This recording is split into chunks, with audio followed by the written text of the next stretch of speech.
Hello students, स्वागत है आप सभी का ज्ञानशला एकेडमी के यूट्यूब चैनल पर। मैं हूं सुलभ, आपका मेंटोर, और मेरे साथ आप पढ़ रहे थे मध्य प्रदेश की जनजातियां एमपीपीएससी यूनिट 10 प्रीलिम्स के लिए। तो अभी तक हम बहुत सारी जनजातियां पढ़ रहे थे और लास्ट लेक्चर में हम मध्य प्रदेश की कुछ अन्य जनजातियों के बारे में जो आपके एग्जाम पॉइंट ऑफ व्यू से कम महत्वपूर्ण है या जिनके बारे में बहुत डिटेल्ड जानकारी नहीं मिलती है वो पढ़ रहे थे। उसका पार्ट 1 हमने देखा अपने लास्ट लेक्चर में, और इसमें देखेंगे हम उसके थोड़ा सेकंड पार्ट, उसका पार्ट 2, उसके आगे की जो जनजातियां हैं। हमने लास्ट लेक्चर में कौन कौन सी जनजातियां देखी इसके बारे में हम पहले देख लेते हैं शॉर्ट एंड स्वीट तरीके से कि कैसे हमने और मध्य प्रदेश की जनजातियों के बारे में देखा। तो हमने क्या देखा था भाई, भिलाला जनजाति के बारे में देखा हमने। आप लोगों को एक बार शॉर्ट रिवीजन करा देता हूँ। मैक्सिमम 5 मिनट्स लगेंगे, मैक्सिमम 5 मिनट्स। तो क्या भिलाला भील की उपजाति है, महाराणा प्रताप का वंशज मानती है। जहाँ भील पाई जाती है वहाँ ये पाई जाती है पितृसत्तात्मक संयुक्त परिवार, और डाइन को बुलाया जाता है विवाह के समय, ये महत्वपूर्ण था इसमें। फिर इसमें क्या था, नवजात शिशु को 3 दिनों तक क्या कोपटे का शहद खिलाया जाता है। फिर क्या, यह पलायन विवाह, बलात् विवाह, सेवा विवाह, व्यवस्थित विवाह प्रथा इनमें प्रचलित है। फिर क्या, इनमें बाल विवाह प्रचलित नहीं है, समगोत्री विवाह इनमें वर्जित है। फिर इसके बाद ये क्या, जो मानगढ़िया होते हैं, इनमें जो विवाह संबंध कराते हैं जीजा या बहनोई, जीजा बहनोई या फूफा, इनमें कौन होता है, इनमें मानगढ़िया होता है। फिर हमने देखी अगरिया जनजाति जो गोंडों की उपजाति है, इनके प्रमुख देवता लोहासुर होते हैं और कहाँ पाई जाती हैं, जहाँ गोंड जनजाति पाई जाती है। फिर इनके कौन से, सिंगरौली, अनूपपुर, शहडोल, मंडला, यहाँ पर 2 उपभेद कौन, पथरिया अगरिया और खुटिया अगरिया, ये 2 उपभेद हैं। इनकी उत्पत्ति अग्नि से मानी जाए। रसेल और हीरालाल, कौन, रसेल और हीरालाल है। इन्होंने क्या, इनको लोहा का प्राचीनतम कारीगर बताया था। और क्या करते हैं, आग में गलाकर यह लोहे के औजार बनाते हैं। इसके अलावा मंडला जिले में अलग अलग नाम है लोहे के औजारों के। क्या क्या नाम है, छाबरिया, भाबरिया, पोड़ी, चरकी, जाक और भाविया, ये प्रमुख नाम है। उड़द दाल इनकी बहुत महत्वपूर्ण होती है, विवाह में जरूर प्रयोग किया जाता है, और सुअर का मांस इन्हें बहुत पसंद है। और महत्वपूर्ण फैक्ट क्या था कि जो वधू मूल्य विवाह प्रथा है वह इनमें प्रचलित नहीं थी। फिर ये क्या, लोहासुर देव जो है उन्हें क्या, काली मुर्गी की भेंट चढ़ाते थे। फिर इनके प्रमुख त्योहार, नृत्य और भाषा के बारे में हमने देखा। क्या थे त्योहार, बिदरी पूजा, दीपावली, मतलब सनातन परंपरा के समान थे। और नृत्य कौन से थे, परधौनी, कर्मा और झरपट। और भाषा कौन सी, छत्तीसगढ़ी, बुंदेली, ये भाषाएं थी। फिर हमने देखी थी पनिका जनजाति जो क्या द्रविड़ परिवार की जनजाति थी, और क्या कबीरपंथी स्वयं को मानते थे। 2 प्रकार के हमने पनिका पढ़े थे, शाक्त और कबीरपंथी, ठीक। तो इन्हें क्या, कबीरहा भी कहते थे। और इनमें क्या था, इनमें मान्यता थी कि कबीर का जन्म कहाँ, जल में हुआ है, जिसको एक पनिका महिला ने पाला पोसा था, इसलिए यह कबीरपंथी हुए आगे चलकर। ये मुख्य रूप से कहाँ, विंध्य प्रदेश में पाई जाती है। कहाँ, विंध्य प्रदेश में, उसके जिले आपको पता होंगे, बहुत समय खर्च करने की आवश्यकता नहीं है। तो शक्ति पनिका, कबीरपंथी हमने देखा। पितृसत्तात्मक समाज है और संयुक्त परिवार, कोई भी जनजाति हो सभी में ये है, इसलिए कबीर का चित्र यहाँ पर लगा हुआ है। समगोत्री विवाह सभी जनजातियों में वर्जित होते हैं। अगर इनकी विवाह परंपराओं की बात करें तो लम, सेना, घुसपैठिया, पुनर्विवाह, प्रेम विवाह, देवर भाई विवाह, ये न प्रचलित हैं। और धर्मगुरु को क्या, मैती कहते हैं। क्या कहते हैं, मैती कहते हैं धर्म गुरुओं को। फिर हम बात करें इनकी भाषा कौन सी है, तो गोंडी, बैगानी और छत्तीसगढ़ी। क्यों, छत्तीसगढ़ सीमा के आसपास ही रहते हैं, गोंडों के आसपास भी रहते हैं, और बैगानी। फिर कर्मा, दशहरा, सैला और झरपट नृत्य वही हैं जो अगरिया जनजाति के आपने पढ़े। फिर त्योहार में जवारा, नौरता, होली, दिवाली और दशहरा, मतलब हिंदू परंपरा के निकट। मांस मदिरा का सेवन नहीं करते हैं, महत्वपूर्ण पॉइंट। और क्या, वस्त्र निर्माता जनजाति ये कहलाती है। कौन कहलाती है, वस्त्र निर्माता जनजाति। फिर हमने देखी उरांव जनजाति जो द्रविड़ परिवार की है, स्वयं को कुरुख कहते हैं। क्या कहते हैं, कुरुख। फिर भोपाल, नरसिंहपुर, अनूपपुर, शहडोल, बड़वानी के पास रहते हैं। और ये क्या, उपजातियां धांगड़, धनका और कोड़ा। क्या, धांगड़, धनुका और कोड़ा, ये इनकी उपजातियां हैं। इनमें से 1-2 के बारे में हम पढ़ेंगे। और गांव का मुखिया क्या है, इसमें महतो कहलाता है उरांव में। आपको क्या काम करना है कि सारा सॉर्ट करके और इसको आपको लिखना है महतो किस किस जनजाति का है और कौन कहाँ है। फिर इनका जो पुजारी है तो वह बैगा, जो गांव का पुजारी है उसे बैगा कहते हैं। क्या कहते हैं, बैगा, और जो इनकी पंचायत है, जाति पंचायतों को मिलाकर परहा पंचायत, जिसका प्रमुख परहा राजा होता है। और ये क्या, चावल की एक विशिष्ट शराब बनाते हैं जिसे हंडिया कहा जाता है। क्या, जो विशिष्ट शराब बनाते हैं चावल की, उसे हंडिया कहा जाता है। फिर इनमें विवाह प्रथा में बुंदे विवाह जो बधू मूल्य का एक स्वरूप है। फिर एक होता है बंधुआ विवाह जो राजी बाजी का, और ढूंढ विवाह जो लड़की द्वारा स्वयं परिवार का चयन किया जाता है कि मैं कहाँ पर विवाह करूँगी। फिर इसके पश्चात हमने क्या देखा था कि किसी की मृत्यु हो जाती है तो तीसरे दिन शुद्धि के लिए जो सारे रिश्तेदार इकट्ठे होते हैं उसे क्या कहते हैं, उसे तीही नाहवन कहते हैं। क्या कहते हैं? तीही नाहवन। इसके अलावा अगर ईसाई उराव, मैंने बताया था आप लोगों को, जो उराव हैं, उराव दो प्रकार के होते हैं, धार्मिक आधार पर उनका वर्गीकरण दो प्रकार से है। कौन कौन सा?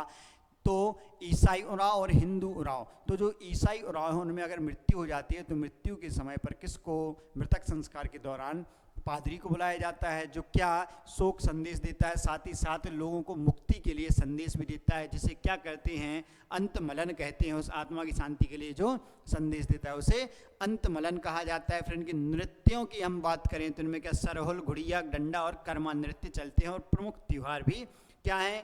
कर्मा, सरहुल, दशहरा, दिवाली, नवाखाई और फागुन। फागुन मतलब होली। ये त्यौहार हैं। धर्म के आधार पर मैंने बताया था आपको दो वर्गीकरण हैं। फिर इनमें जो पाहन है, पाहन क्या, तंत्र मंत्र का जानकार होता है।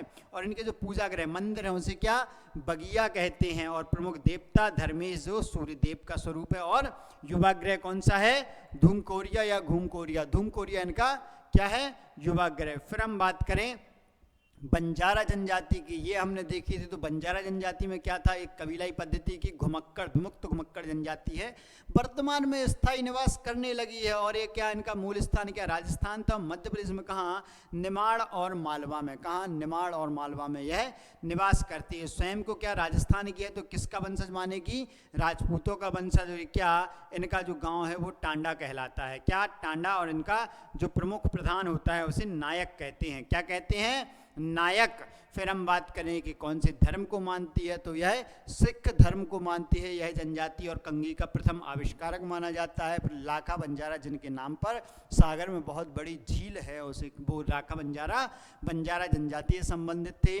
और ये क्या, जब कहीं भी जाते हैं तो अपने साथ बालद लेकर जाते हैं। बालद क्या होता है? यह बैलों पर लाद कर जरूरत का सामान बेचने के लिए ले जाते हैं, तो उसे क्या, आमजन बालद कहते हैं। क्या कहते हैं?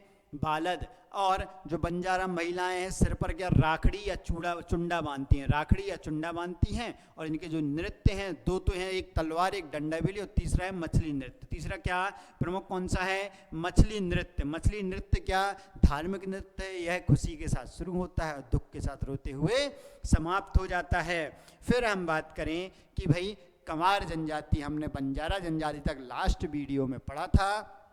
अब आज हम शुरुआत करेंगे कमार जनजाति की। हम आज की वीडियो में ये ख़त्म करेंगे। और PVTG विशेष रूप से कमज़ोर जनजातीय समूह, इनके बारे में भी हम आज की ही क्लास में पढ़ेंगे। तो ये क्या, कनवा या कमार, जो कमार जनजाति है उसे क्या, कनवा या कमार भी कहा जाता है। फिर हम बात करें कि इनकी उत्पत्ति कैसे हुई, तो ये कौरव वंश के जो दुर्योधन है, राजा दुर्योधन, आप लोगों को पता होगा, जिनने दुर्योधन ने जो द्रौपदी हैं, द्रौपदी के चीरहरण का आदेश दिया था, जुए में पांडवों को हराया था, तो वही दुर्योधन से अपनी उत्पत्ति मानते हैं। अब ये जो कमार जनजाति है ये क्या, 8 उपवर्गों में विभाजित है, जिनमें से 8 उपवर्गों में, जिनमें से जो तंवर हैं, क्या तंवर, ये स्वयं को राजपूतों का वंशज मानते हैं। बाकी सब क्या, कौरव वंश, दुर्योधन को अपना पूर्वज मानते हैं। जबकि जो इनके 8 उपवर्ग में जो तंवर उपवर्ग है ये क्या, राजपूतों को अपना वंशज मानते हैं। और ये पाई कहाँ जाती है कमार जनजाति, तो कमार जनजाति पाई जाती है शहडोल, अनूपपुर, सीधी, सिंगरौली। मतलब जब आप मध्य प्रदेश का मैप बनाएंगे, एक बार तो मैप बनाकर बता ही देता हूँ भैया आप लोगों को, कहाँ, शहडोल, सीधी, अनूपपुर, ये वाला जो क्षेत्र है, इस क्षेत्र में पाई जाती है यह जनजाति। देख लीजिए, समझ लीजिए, कॉन्सेप्ट बना लीजिए इनके निवास को लेकर। फिर मैं बात करूं कि इनके कुछ प्रमुख शब्दावली हैं जो हमें याद करनी है। एक शब्दावली क्या है, कुरहा। कुरहा कौन होता है कमार में, जो गांव का प्रधान है, जो गांव का प्रधान है वह कुरहा होता है। कुरहा कौन होता है? गांव का प्रधान। फिर एक आता है नौटिया। नौटिया क्या है? ये जाति पंचायत होती है, जो कंवारों की जाति पंचायत होती है, उसका प्रधान कौन होता है? नौटिया। जो कुरहा है, कुरहा कौन? गांव का प्रधान, और नौटिया जाति पंचायत का प्रधान। फिर एक होती है चक पंचायत। तो चक पंचायत क्या? जो 7-8 गांव की जाति पंचायत होती है, उनको मिलाकर, जो 7-8 गांव की पंचायत होती है उनको मिलाकर एक बड़ी पंचायत बनती है, जिसे चक पंचायत कहते हैं। फिर एक होती है सतगड़िया पंचायत। सतगड़िया क्या? 7 उपजातियों की एक सामूहिक पंचायत होती है। तो कंवारों में आपको याद रखना है, क्या याद रखना है? कुरहा गांव का प्रधान होता है, नौटिया जाति पंचायत का मुखिया होता है, फिर चक पंचायत क्या होती है? जो 7-8 गांवों की पंचायत मिलाकर एक पंचायत बनती है, वो चक पंचायत। और सतगड़िया पंचायत क्या होती है? 7 इसकी उपजातियां, उनकी पंचायत को सम्मिलित रूप से सतगड़िया पंचायत कहते हैं। फिर मैं बात करूं कि जो इनके घर हैं, घरों में अनाज के भंडार के लिए कोठी बनाई जाती है। अनाज के भंडार के लिए, जिसे क्या खोड़िया कहते हैं। तो खोड़िया अनाज भंडार के लिए बनाई जाने वाली कोठी है। किस जनजाति में बनाई जाती है? यह बनाई जाती है कंवार जनजाति में। किसमें? कंवार जनजाति में। फिर ये क्या? मुर्गे का मांस नहीं खाते हैं। मुर्गे का मांस इनमें वर्जित है, और शराब पीना भी वर्जित है। दोनों चीजें किसमें? कंवार जनजाति में वर्जित हैं। इसके अलावा इनमें क्या? गुरावट। क्या? गुरावट प्रथा चलती है विवाह में। गुरावट क्या है? विनिमय विवाह पद्धति और घर जमाई प्रथा का भी प्रचलन है। घर जमाई भी और गुरावट। तो गुरावट प्रथा का संबंध किससे है? कंवार जनजाति में विवाह पद्धति से इसका संबंध है। जिसका संबंध किस प्रकार की पद्धति से है? तो जो विनिमय विवाह है वह कहलाता है गुरावट प्रथा। फिर चूड़ी पहनने की प्रथा। चूड़ी पहनना क्या? विधवा को पुनर्विवाह करना। विधवा का पुनर्विवाह चूड़ी प्रथा कहलाती है। किसी भी जनजाति में आपने पढ़ा हो चूड़ी प्रथा, चूड़ी प्रथा का संबंध विधवा पुनर्विवाह से भी है। हमने पीछे भी कई जनजातियों में पढ़ा है। फिर मृत्यु के तीसरे दिन इनमें भी क्या होता है? तीज नहाने का, तीजी नहावन की प्रथा। तीही नहावन, तीसरे दिन तीज नहाने की प्रथा, शुद्धि की प्रथा अपनाई जाती है खारियटावन की। फिर इसमें देखिए, ध्यान दीजिएगा इस पॉइंट पर, 10वें दिन पुरुषों का और 9वें दिन, 10वें दिन पुरुषों का और 9वें दिन स्त्री का दाह कर्म किया जाता है। मतलब अगर किसी पुरुष की मृत्यु हो जाए तो उसका दाह कर्म 10वें दिन किया जाता है, और किसी स्त्री का अगर क्या हो जाए? स्वर्गवास हो जाए, तो उसका दाह कर्म 9वें दिन किया जाएगा। कब? 9वें दिन। तुरंत नहीं करते हैं कंवार जनजाति में। फिर हम इसके नृत्यों की बात करें, कौन कौन से नृत्य इनमें प्रचलित हैं, तो इनमें वही कर्मासुगा, भोजली जो आपको नया मिलेगा, राम सप्ताह और रहस। ये कर्मासुगा तो आपने बहुत जनजाति में पढ़े होंगे, लेकिन जो भोजली है, राम सप्ताह और रहस है, ये नहीं पढ़े होंगे। फिर इनका एक और महत्वपूर्ण नृत्य क्या? बार। क्या? बार एक और इनका महत्वपूर्ण नृत्य है। और अगर हम इनकी आर्थिक स्थिति की बात करें तो इनमें क्या? पीढ़ी दर पीढ़ी रूप से लोग फौज में जाने के शौकीन होते हैं, तो अपने रोजगार के रूप में फौज में अपना कार्य करना, क्या? फौज में कार्य करना अपना परंपरागत कार्य समझते हैं। फौज में कार्य करना, याद रखिएगा। किस जनजाति के लोग सामान्यतः फौज में कार्य करते हैं? तो कंवार जनजाति के लोग, मध्य प्रदेश से कंवार जनजाति के। तो ये क्या? यहाँ पर हमारी खत्म होती है क्या? कंवार जनजाति। और आगे हम देखते हैं क्या? खैरवाड़ जनजाति। कौन सी? खैरवाड़ जनजाति। एक बार कंवार रिवाइज कर लो, 1 मिनट में रिवाइज करा देता हूँ भाई। कुछ 10 फैक्ट होंगे अधिकतम। क्या? कनवा या कंवार कहते हैं, दुर्योधन का वंशज माना जाता है। 8 उपवर्ग हैं जिनमें तंवर है, ये क्या? राजपूतों का वंशज मानती है स्वयं को, यहाँ पर पाई जाती है। गांव का प्रधान कुरहा। नौटिया क्या? जाति पंचायत का प्रमुख। फिर चक पंचायत जो है, तो चक पंचायत क्या होती है? 7-8 गांव की जो एक मिलीजुली पंचायत होती है, वो चक पंचायत। सतगड़िया पंचायत जो 7 उपजातियाँ उनकी एक एकीकृत पंचायत होती है। कौन सी? सतगड़िया पंचायत। फिर मैं बात करूँ कि ये क्या? घरों में अनाज भंडार के लिए जो कोठी बनाते हैं उसे क्या कहते हैं? उसे खोड़िया कहते हैं। और इनमें मुर्गे का मांस खाना वर्जित है और शराब पीना भी वर्जित है। फिर क्या? विनिमय विवाह प्रथा प्रचलित है, जिस प्रथा को क्या? गुरावट कहते हैं, जिनमें विनिमय विवाह प्रथा को गुरावट प्रथा कहते हैं। फिर क्या इनमें विधवा को चूड़ी पहनाने की प्रथा भी प्रचलित है। और मृत्यु के तीसरे दिन तीजी नहावन की पुरुषों का दाह कर्म मृत्यु के 10वें दिन और स्त्रियों का दाह कर्म 9वें दिन किया जाता है। इनके प्रमुख नृत्य हैं जिसमें राम सप्ताह है, भोजली और रहस्य कुछ अलग मिल रहे होंगे आपको रेखे बार। फिर एक काम किसमें, फौज में काम करना प्रेफर करते हैं। फिर मैं बात करूं खैरवाड़ जनजाति की, तो खैरवाड़ जनजाति ये भी द्रविड़ समुदाय की जनजाति है, जिसमें क्या ये मुंडा समुदाय, किससे मुंडा समुदाय संबंधित है। और इनका नाम खैरवाड़ क्यों पड़ा, क्योंकि ये खैर वृक्ष से कत्था बनाने का कार्य करते हैं। क्या काम करते हैं, खैर वृक्ष से कत्था निकालने का कार्य करते हैं, इसलिए इनका नाम खैरवाड़ पड़ा। अगर मैं इनके निवास स्थान की बात करूं, क्या बात करूं, मैं बताऊं कि इनका निवास स्थान क्या है। इनके निवास स्थान की बात करूं मैं, तो इनका निवास स्थान है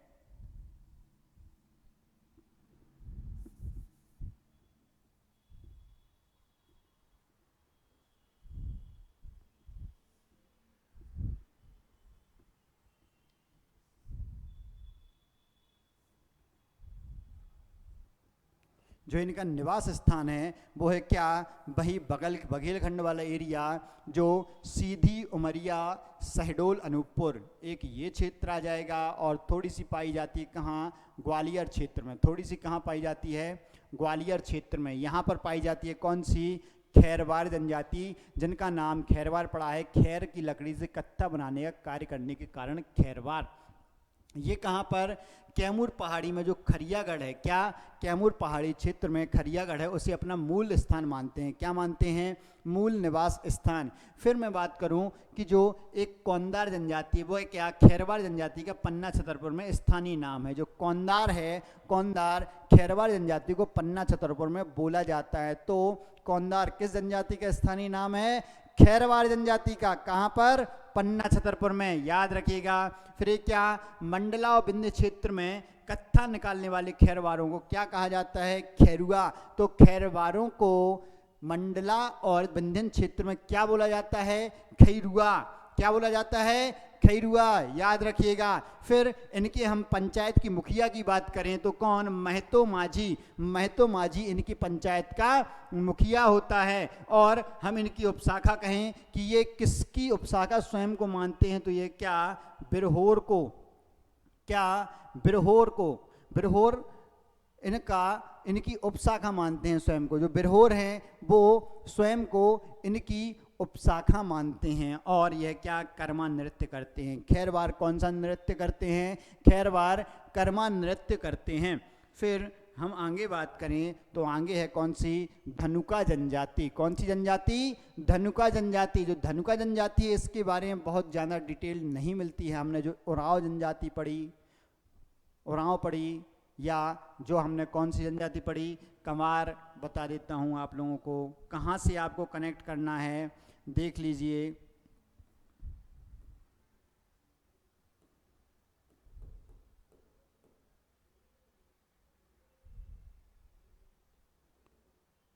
कहाँ गई उरांव जनजाति, उरांव जनजाति में देखिए, उरांव जनजाति में देखिए आपको यहाँ धनका दिख रहा होगा। इनकी उपजातियों में, उपजातियों में क्या है, धनका। तो ये जो धनुका जनजाति है किसकी उपजाति है, उरांव की। किसकी, उरांव की। तो आइए आते हैं किस पर, धनुका जनजाति पर। किस पर, धनुका जनजाति पर। जो धनुका जनजाति है इसकी उत्पत्ति संस्कृत के धनुष के शब्द से हुई है। किसके, संस्कृत भाषा के धनुष के शब्द से, जिसका अर्थ क्या होगा, धनुष धारण करने वाला। क्या, धनुष धारण करने वाला।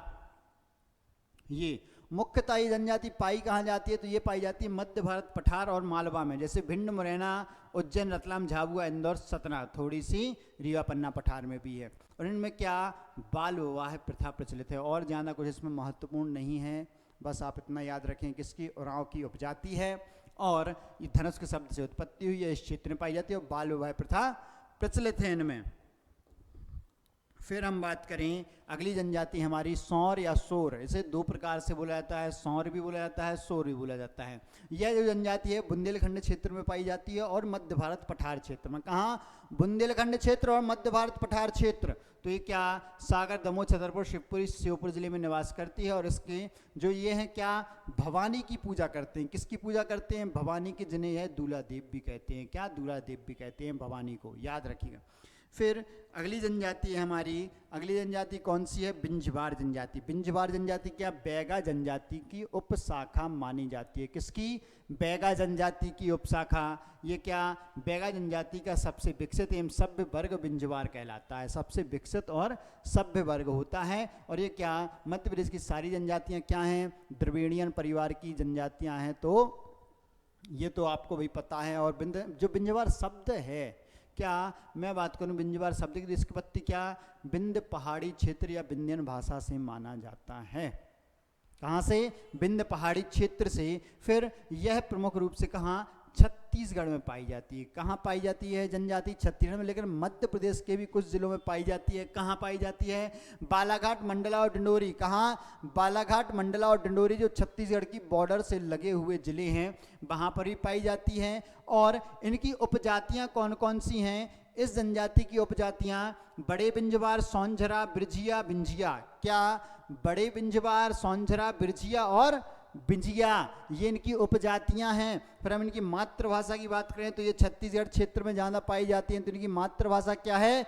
छत्तीसगढ़ी। और इस जनजाति से संबंधित दो प्रमुख स्वतंत्रता सेनानी हैं। एक तो है कौन? वीर नारायण सिंह। प्रमुख स्वतंत्रता संग्राम सेनानी कौन है? वीर नारायण सिंह प्रमुख स्वतंत्रता संग्राम सेनानी हैं इस जनजाति के। और ये क्या देवी विंध्यवासिनी की पूजा करते हैं। किसकी पूजा आराधना करते हैं ये? तो माँ विंध्यवासिनी की यह पूजा और आराधना करते हैं। कौन? बिंजवार जनजाति के लोग। तो क्या बैगाओं का सबसे सभ्य विकसित स्वरूप है। फिर विंध्य पहाड़ी क्षेत्र से शब्द की उत्पत्ति हुई बिंजवार की। छत्तीसगढ़ में सबसे सर्वाधिक पाई जाती है। और मध्य प्रदेश में कहाँ पाई जाती है? डिंडोरी, मंडला और बालाघाट में। फिर उपजातियां बड़े बिंजवार, सोंझरा, बिरजिया और बिंजिया, ये हैं। मातृभाषा सोनगढ़ी है, छत्तीसगढ़ी है। और स्वतंत्रता सेनानी कौन? वीर नारायण सिंह का संबंध किससे है? बिंजवार जनजाति से। और विंध्यवासिनी देवी की यह पूजा अर्चना आराधना करते हैं। अगली जनजाति हमारी कौन सी? प्रधान, गोंडों की उपशाखा। अगरिया, प्रधान, ओझा, याद आ रहा है? वही प्रधान है ये। किसकी? गोंडों की उपशाखा है। तो प्रधान क्या संस्कृत भाषा का शब्द है। और संस्कृत के शब्द से इसकी उत्पत्ति हुई है। और जिसका अर्थ क्या? मंत्री होता है। क्या? मंत्री। अर्थात क्या गोंड राजाओं के मंत्री हुआ करते थे। ये क्या गोंड राजाओं के मंत्री हुआ करते थे। और इन्हें क्या पटरिया भी कहा जाता है। क्या कहा जाता है? पटरिया। इन्हें पटरिया भी कहा जाता है। फिर हम इनकी मातृभाषा की बात करें तो इनकी मातृभाषा गोंडी है। और अगर इनके निवास क्षेत्र की बात करें तो जहां गोंड जनजाति पाई जाती है, सतपुड़ा मैकल क्षेत्र में और नर्मदा घाटी के दोनों ओर, वहां पर ये जनजाति भी पाई जाती है। कहाँ? पूर्वी सतपुड़ा क्षेत्र, नर्मदा घाटी, बघेलखंड क्षेत्र, गोंड जनजाति के क्षेत्रों में ही। फिर अगली जनजाति हमारी आंध्र या आंध्र जनजाति। याद कीजिए जब मैंने सेकंड वीडियो में आप लोगों को मध्य प्रदेश की 46 जनजातियों की सूची दिखाई थी, उस सूची में आपको ये सारे नाम दिख रहे थे। आंध्र जनजाति भी, प्रधान भी। तो आपको देखना है कि किस समूह में जनजातियां हैं, तब आप उनसे रिलेट कर पाएंगे। तो जल्दी जाइए ज्ञानशाला एकेडमी के यूट्यूब चैनल पर और जनजातियों की जो प्लेलिस्ट है वो प्लेलिस्ट एक बार पूरी देखिए। उसमें सारे वीडियोस देखिए आप, ताकि आपको आगे पीछे के वीडियोस रिलेट हो पाएँ। चलिए, आंध्र जनजाति। तो ये क्या जब 1971 की जनगणना हुई थी तो इसकी संख्या मध्य प्रदेश में सबसे कम थी। मात्र 8 लोग इस जनजाति के थे 1971 की जनगणना में। क्या? मात्र 8 लोग। और अधिकांश लोग कहाँ? पैनगंगा नदी घाटी में, मतलब महाराष्ट्र में थी। ये जनजाति महाराष्ट्र की है, लेकिन मध्य प्रदेश में 1971 में 8 थी। वर्तमान में इनकी संख्या बढ़ गई है। अब जो आंध्र या आंध्र जनजाति है, यह ऐत्रेय ब्राह्मण में भी इसका उल्लेख है। वर्तमान में मध्य प्रदेश से कहाँ पाई जा रही है? महाराष्ट्र बॉर्डर पर ही पाई जाएगी। तो कहाँ? छिंदवाड़ा, मुख्य रूप से छिंदवाड़ा। क्यों? क्योंकि यह महाराष्ट्र बॉर्डर पर है। सिवनी और पांढुर्णा में भी हो सकती है, कोई बड़ी बात नहीं, लेकिन मुख्य रूप से आपको क्या छिंदवाड़ा याद रखना है। फिर अगली जनजाति है कौन सी? भिम्मा। कौन सी जनजाति है? भिम्मा। तो भिम्मा जनजाति क्या खासियत है? यह गोंडों से उत्पन्न हुई है। क्या? गोंडों से उत्पन्न हुई, इसलिए गोंडों की उपजाति है। और यह क्या, एक घुमंतु जनजाति है, मध्य प्रदेश की। आप सिलेबस देखेंगे, सिलेबस में विमुक्त घुमंतु अर्ध घुमंतु जनजातियों के बारे में भी है। तो एक तो है बंजारा और दूसरी कौन सी पढ़ रहे हैं आप, भिम्मा। इसके अलावा भी जो हम अगली क्लास लेंगे, अगला जो आपका वीडियो आएगा वो क्या इन्हीं के बारे में रहेगा। विमुक्त घुमंतु अर्ध घुमंतु जनजातियों का टॉपिक हम अगली क्लास में पढ़ेंगे। ये फिर भिम्मा है। भिम्मा अपनी उत्पत्ति किससे मानते हैं, ये अपनी उत्पत्ति मानते हैं भीम से। भीम कौन, महाभारत में 5 पांडव थे, 5 पांडवों में जो भाई थे एक भीम, तो उनसे। और इनका मुख्य कार्य क्या, नाचना गाना है। और ये क्या, इनका कद नाटा, मतलब लंबाई कम होती है, इनकी लंबाई कम होती है। और इनमें प्रमुख क्या है, तूमा बाजा। तूमा बाजा क्या, किसका, लौकी का बनता है। लौकी का तूमा होता है गोल, लौकी का तूमा होता है गोल, उससे ये क्या, तूमा बाजा बनाते हैं। क्या बनाते हैं, तूमा बाजा, लौकी के तूमे से, जो गोल कद्दू के समान होता है तूमा, लौकी जैसा दिखता है कलर में और आकार में कद्दू के जैसा होता है, उससे क्या, तूमा बाजा बनाते हैं, जो इनकी विशिष्ट पहचान है। फिर ये क्या, बड़ा देव को मानते हैं, बड़ा देव, या उन्हें क्या, 12 देव भी कहा जाता है, उनको यह पूजते हैं। फिर कुछ अन्य फैक्ट है मध्य प्रदेश की जनजातियों के बारे में। तो वह फैक्ट्स क्या हैं कि भाई, एक है बियार जनजाति। कौन सी जनजाति, बियार। बियार जनजाति ये कहाँ पाई जाती है, ये पाई जाती है टीकमगढ़ जिले में और सीधी जिले में। कहाँ, टीकमगढ़ जिले में और सीधी जिले में। फिर एक जनजाति है बिरहोर जनजाति। बिरहोर तो यह मुख्यतः झारखंड की है, लेकिन मध्य प्रदेश में कहाँ, शहडोल जिले में पाई जाती है। कहाँ की है, यह झारखंड की है बिरहोर। अभी हमने पढ़ा था बिरहोर स्वयं को किसकी उपशाखा मानते हैं, याद कीजिए, याद कीजिए। अभी 5 मिनट 10 मिनट पहले ही मैंने आपको बताया था, याद कीजिए। फिर कोलम जनजाति। कोलम जनजाति कहाँ, विदर्भ क्षेत्र की। विदर्भ कहाँ पर है, महाराष्ट्र में। विदर्भ क्षेत्र की जनजाति है जो छिंदवाड़ा बालाघाट में भी पाई जाती है। कहाँ, छिंदवाड़ा बालाघाट और सिवनी में भी पाई जाती है। ऐसे ही हमने एक जनजाति पढ़ी थी आंध्र या आंध्र जनजाति, जो महाराष्ट्र की पैनगंगा घाटी की जनजाति है, जो मध्य प्रदेश में छिंदवाड़ा में पाई जाती है। ऐसे ही कोलम जनजाति भी।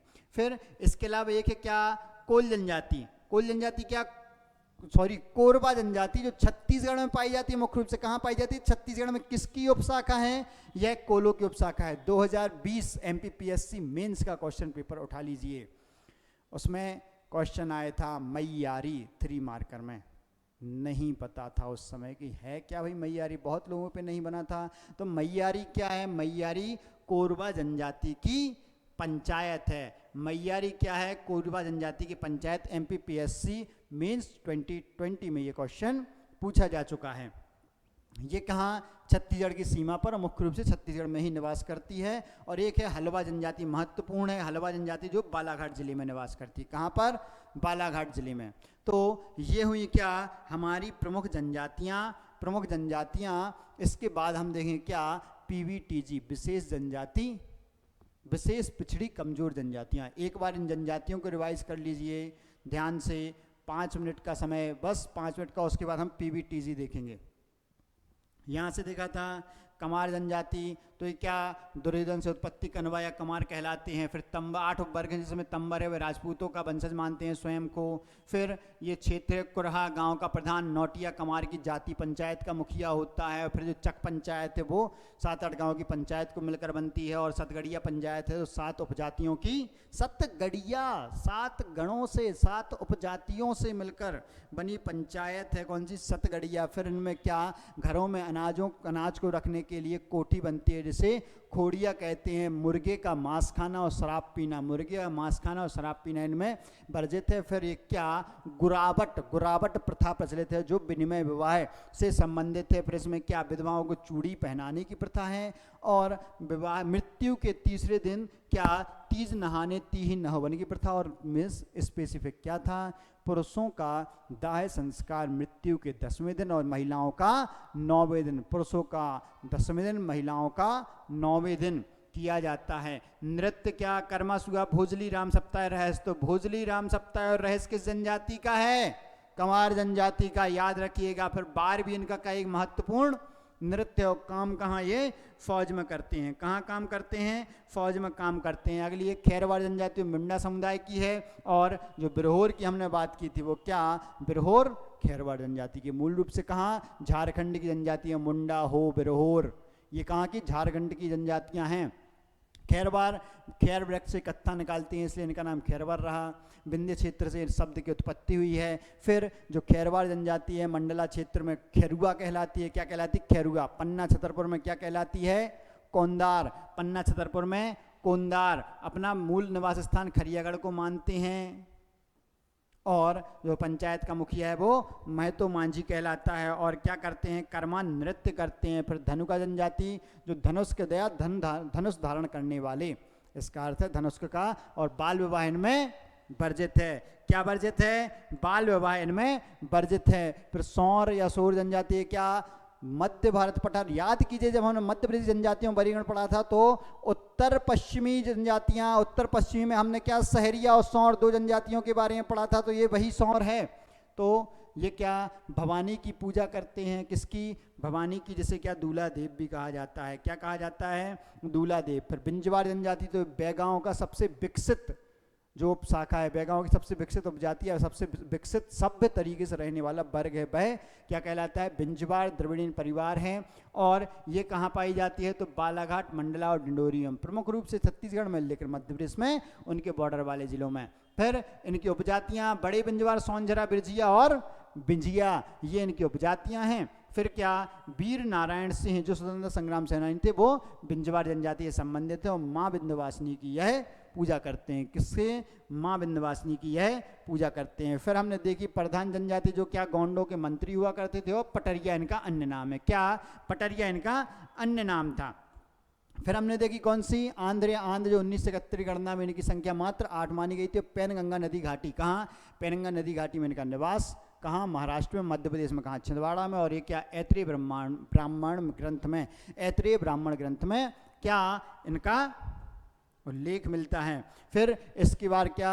भिम्मा जनजाति जो क्या गोंडों की उपजाति है, और इनकी उत्पत्ति किससे? भीम से मानी गई है। और ये क्या? मध्य प्रदेश की एक घुमंतु जनजाति है।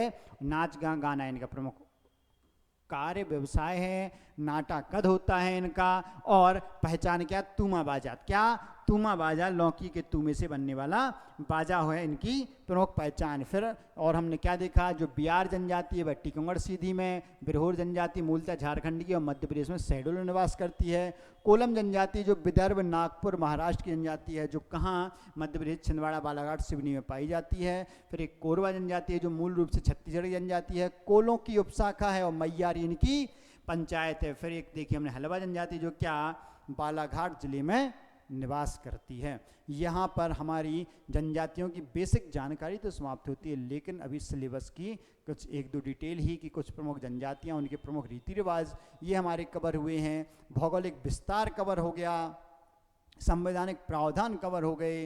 अब हमें देखना है विशेष रूप से पिछड़ी कमजोर जनजातियाँ, तो ये कौन कौन सी हैं? मध्य प्रदेश में हमने देखा था बैगा, सहरिया, भारिया, लेकिन पीबीटीजी के प्रावधान क्या हैं? क्या पीबीटीजी के प्रावधान? तो देखें कब 1973 में, कब 1973 में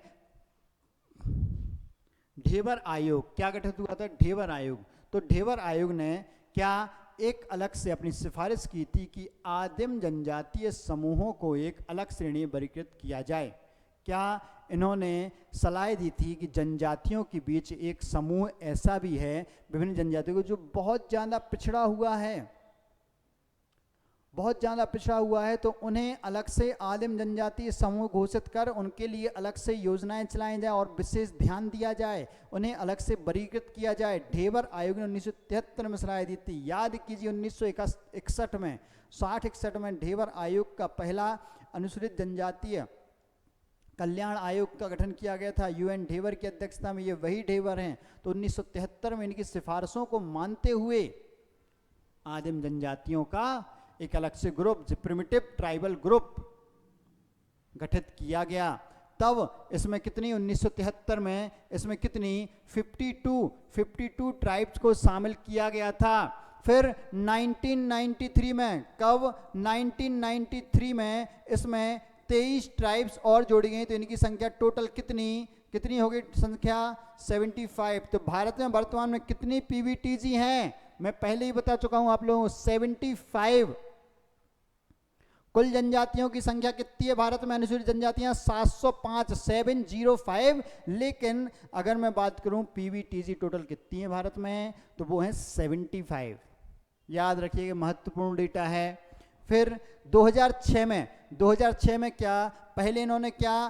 पीटीजी, आदिम जनजातीय समूह की सिफारिश की थी, पीटीजी। लेकिन कब? 2006 में इस पीटीजी का नाम बदलकर पीवीटीजी, विशेष रूप से कमजोर जनजातीय समूह, क्या? विशेष रूप से कमजोर जनजातीय समूह कर दिया गया। कब? 2006 में। 2006 में इसका नाम ये कर दिया गया। पहले क्या यह पीटीजी थे? क्या थे पीटीजी? वर्तमान में क्या हो गए? पीवीटीजी। याद रखिएगा, कब? 2006 में एक समिति की सिफारिश पर।